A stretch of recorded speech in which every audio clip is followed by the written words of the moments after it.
Ассалаумағалейкум ағайын, қалайсыздар? Мені ұмытып та қалған шығарсыздар.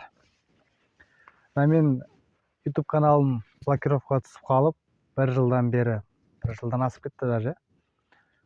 Соны осы 2 күн болды ашқаныма. Жаңағы Google'дан бір хат келеді екен, сол хатты 1 жыл күттік қой, яғни 1 жылдан аса уақыт күттік. Соның кодын теріп, блокировкадан шығарған жайымыз бар.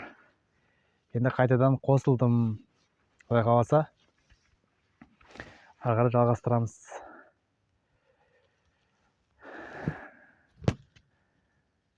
Бір жылдан аса камераға түспегелі көп болып, что-то қобалжып тұрмын ба? Жалпы қалайсыздар өздеріңіз? Жақсысыздар ма? Аман есен ба? Неғып жатсыздар? Шаруашылықтарыңыз қалай? Дамып жатсыздар ма?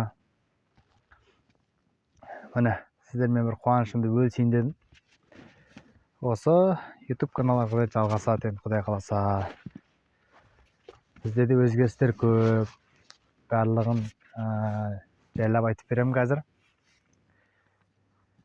Так. Біріншіден, ауылдан көшіп кеттім. Енді қалаға жақынырақ, Шымкентке жақынырақ жерге көшіп келдім. Осы жерден артымда тұрған үй, қазір барлығын көрсетем. Осы жаққа көшіп келдім.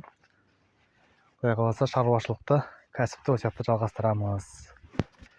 Міне, ал ендеше сіздермен жаңалықтарымды бөлісе отырайын. Кеттік ондаша.